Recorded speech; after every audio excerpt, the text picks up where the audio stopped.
Hello mga palangga! Welcome sa aton dugay na sundan nga vlog. Hindi gali basta-basta mag-vlog mga palangga, na-realize ko na. For today's video mga palangga, nagkadto naman kita sa isa sa mga sikat subong nga lagawan sa North Cotabato para mag-relax kag maka-experience ang bukid feels. Share ko lang ako ng experience sa probinsya sang North Cotabato mga palangga. Isa gid sa mga nanamian ko diri kay ang damo kag iba-iba nga prutas nga matilawan mo diri lang sa probinsya sang North Cotabato. First time ko diri makakaon sang marang, mangustin, durian, kag damo pa nga iba nga klase sang prutas. Sa tuod lang mga palangga, sagana gid ang North sa mga natural resources. Kag isa man sa mga dasig na develop nga probinsya ang North Cotabato. Since 2016 nag-transfer kami diri from Visayas, damo naman ko nakadtuan nga mga lugar diri sa North. Kag mahambal ko gid nga very competitive ang ilang nga tourism side, especially ang municipality sang Magpet. Ang nakanami gid diri mga palangga, biskan sa bukid may lapad nga kalsada kag very accessible ang mga lugar. Very minimal lang man ang mga construction nga ginahimo nila sa mga resorts. Amo na nga very nature feels gid bisan diin ka mo di maglagaw. Pareho sining bag-o ta na-discover nga lagawan sa Barangay Bagumbayan, Magpet, North Cotabato, ang Camp Alaric, Mabros. From President Rojas Road mga palangga, diri kami nag-agi sa Barangay Tuail, lusot sa Barangay Binay, pasaka sa Barangay Noa, to Barangay Bagumbayan. Lapit lang ni Akag, don't worry, safe ang mga agihan yung nga kalsada mga palangga. So pag-abot nyo sa Bagumbayan mga palangga, makita nyo man ang signage sa higadalan kung diin ka mo masulod nga kanto. Sundan nyo lang ang semento Kag sa entrance ang Camp Alaric, may signage man sila. Barato lang gid ang entrance fee diri mga palangga, kag pwede mag-day tour, night tour, or kung gusto nyo mag-overnight, pwede gid. Sa halagang 10 to 50 pesos, sulit na sulit gid imo my day. Very safe man ang parking sang inyong mga motor or salakyan mga palangga. Amo ni ang view nyo from the entrance. May ara naman sila tindahan sa sulod nga kung di pwede gid ka mo mag-order sang pang snacks or kape. Very affordable lang gid diri mga palangga. May cottages sila nga may kompleto na nga amenities kag may ara man sila tent for rent kung camping ang trip nyo. Kag hindi gid ka mo maboring diri kay bisan bakasyon ka mo, may wifi gyapon sila diri.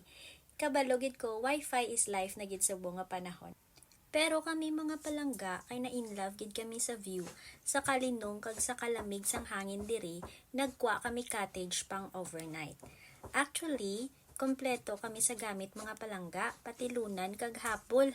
Pero may ara nagali sila diri sa very comfortable gid. Daw sa balay lang kami kay relaxing gid ang view sang bukid kag halos makita na ang mga dakbayan diri sa north. Especially ang President Rojas kag ang Kidapawan City. Nagsugod na kuluto mga palangga.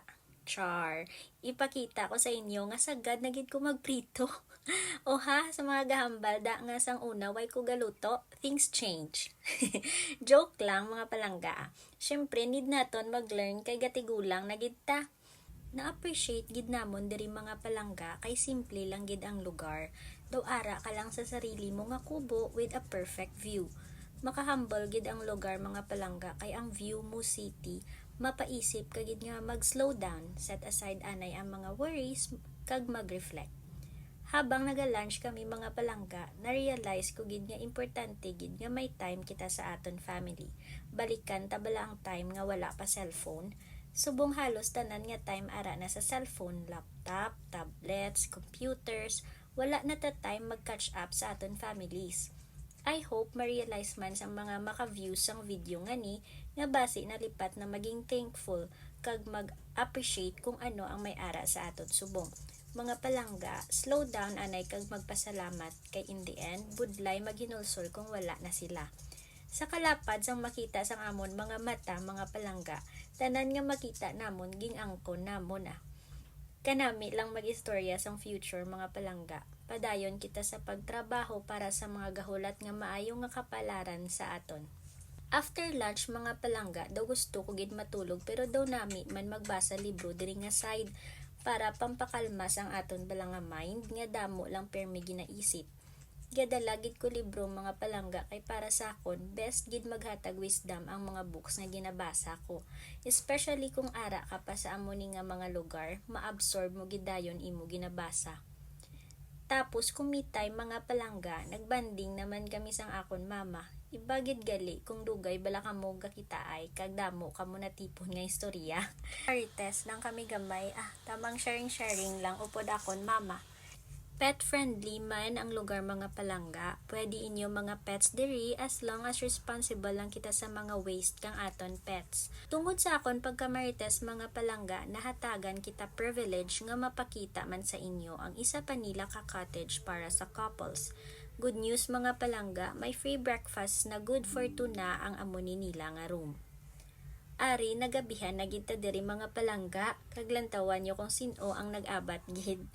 Feel niya na naman magkapit diri mga palangga. Actually, birthday sang akon palangga nagligad nga June 1, kag amo lang gid niya ang nakaya namon nga celebration Birthday niya pero siya ang nagluto panyapon. Sabaw-sabaw lang ni mga palangga kay lamig gid diri kong gabi kag nagsugba-sugba man kami gamay Para sa mga maglagaw diri nga mga magbabarkada, pwede man kamo ka jam-jam diri sa bonfire para aesthetic ang inyong mga picture. Kag sa kalamig man sa lugar nami gid magpainit-init.